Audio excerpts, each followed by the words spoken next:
All right, guys, hey, we're going to learn how to hit a great volley right now. The key to a good volley is actually your feet. Stay with me here, right? The contact's the most important part of our shot, but if our feet aren't working efficiently at the net, we're going to be forced to compromise on contact, okay?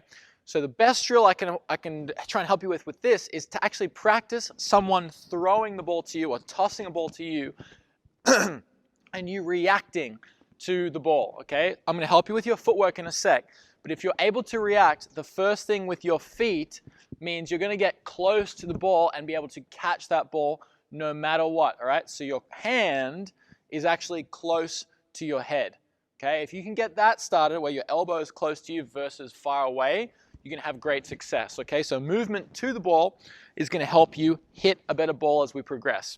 Now, let's think about technique. As far as grip goes, we want a continental grip, a hammer grip, okay? If you want to find that grip, we'll go back to a previous video and look through my grip teachings, okay? But for right now, we're going to use that continental grip. You can go slightly more to the forehand if you want, slightly more to the backhand if you want, especially as you're switching sides, okay? You're really not changing grips, but if you really feel like you're way more comfortable just slightly over, help yourself on that backhand. If you feel like you're slightly more comfortable on the forehand, you can change it over, okay? What I don't want you to do with this grip business is if you're feeling great on a forehand, and then like a lot of the kids will do is they'll have a full Eastern grip. That feels fantastic. I can maybe get away with that. That feels kind of awkward, and that feels awkward, right? My strings are facing straight up because of my grip. So what I want you to think about is the hammer grip. I've changed my grip, right? Like I'm hammering a nail, and my hammer grip will allow me, if I use my legs, I can get under the ball, I can get under the ball, I can get under the ball, and I can get under the ball, opening up my palm of my hand a little bit more, or my knuckles on the backhand side. So that's the idea, is if I'm able to control the ball no matter what, okay, I don't have time to bother changing a grip. Okay, so when I say change it slightly, I really mean slightly. If you're supporting the racket here, as far as getting into the right grip, if I see a forehand, my hand might be really loose. As I'm turning, I'm getting behind the ball, and just that like half a millimeter, just to get more behind the ball if that feels comfortable. This is actually what the pros will do. So as you're getting here, you're really light with that bottom hand, and this top hand turns the racket, okay? Once you get to a point where it's reaction volleys, this doesn't happen. It's just a slight change, a real relaxation with the hand, and this will naturally, subtly happen as you go to punch a volley, okay?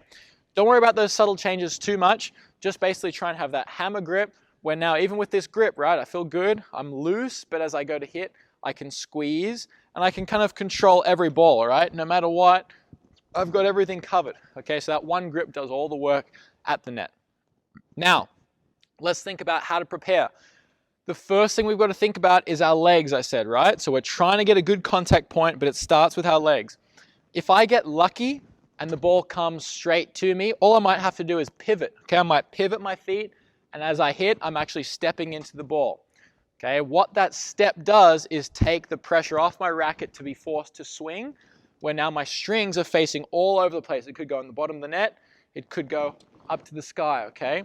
So the best way to practice this is to have someone hit balls really hard at you, or a coach feed flat, hard balls, where all you have time for is to get your strings behind the line of the ball as it comes to you, and then you're simply going forwards, squeezing that wrist, squeezing that grip on the ball, boom, to be super solid. So you're like a brick wall, okay?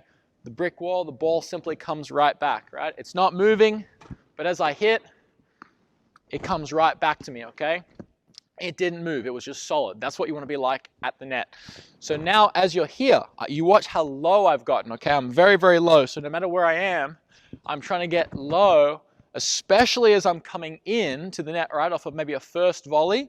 I've got to be low so I can control that low ball, but you see how my feet work the same. So let's think about that movement really quick. If I'm low, I've split, I'm on my balls of the feet, right? So I'm still falling forwards with my momentum, which will help me block the ball, okay? As I split, if I've got to move a little wider, I might take that outside foot out first, and now I can take that second step as I step forwards and I come into the ball. Same thing on the forehand. If I'm back further even, I can cover more court. If I could only get to here by the time they're hitting the ball to me, it's split, react, right? One step and two step. Now I'm going to recover and keep going forwards, okay? So those two steps really allow me to cover the whole court. if I can get that much of the court covered, all right, I could reach to there. If I really reach out, that's as far as I can reach, okay, right to the edge of the court. So for them to hit a winner, they have to hit a really good shot, okay? That's the pressure you want to apply to your opponent. So split. As you step in and punch the volley, okay? Or stomp the volley, as I tell my students, okay? Gone are the days where you've got time, or, you know, when everyone used to be a serve volleyer in general, you know, back in the McEnroe kind of days or earlier, when racket technology was different. Gone are the days where you step and then hit with your arm. It's not impossible, but this is creating all the power, way less consistent based on how much my arm has to do. Okay, even if I went forwards like this, right, without that step, not bad. Okay, it's not a bad volley. All right, if I can control my hand, I can control the punch, and if I'm not over swinging, it'll probably still go where I want.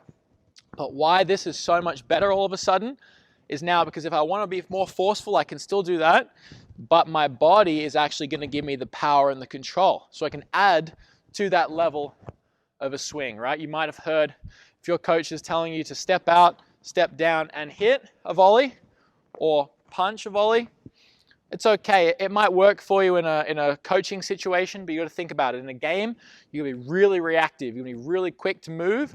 So try and get low, split, react out to the ball, and then you can step, okay?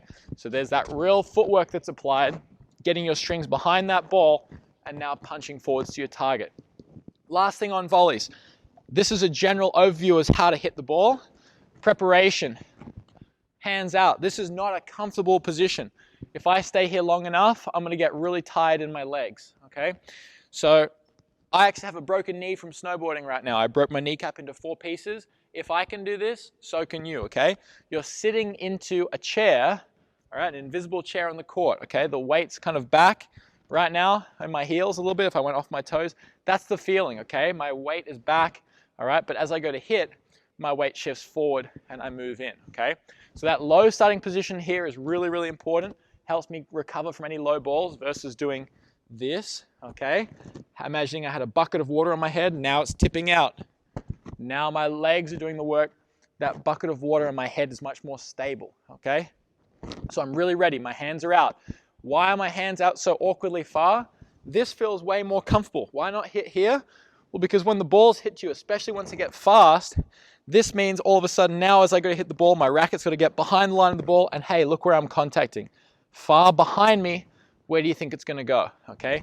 So if you start out, all you need to do is get behind the ball, and that's all you've had time for. The same time has gone by before the ball's hit it, but now look where it is. I'm behind the racket, okay? Even if I didn't have time to step, boom. I'm solid out in front, I'm low.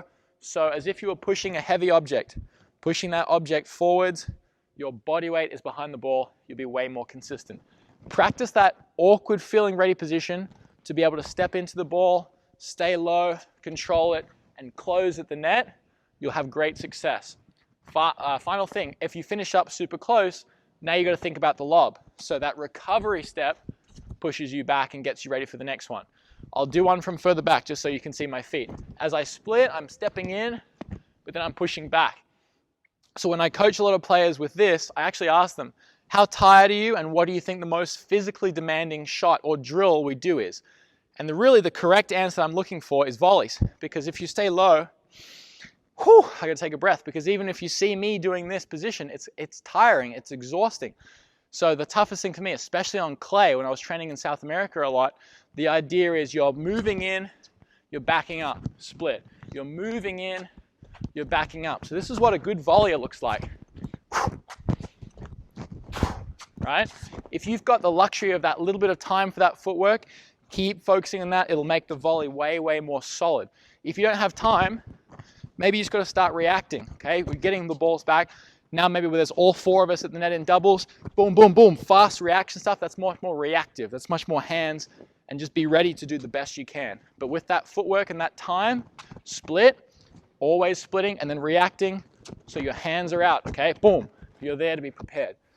Good luck.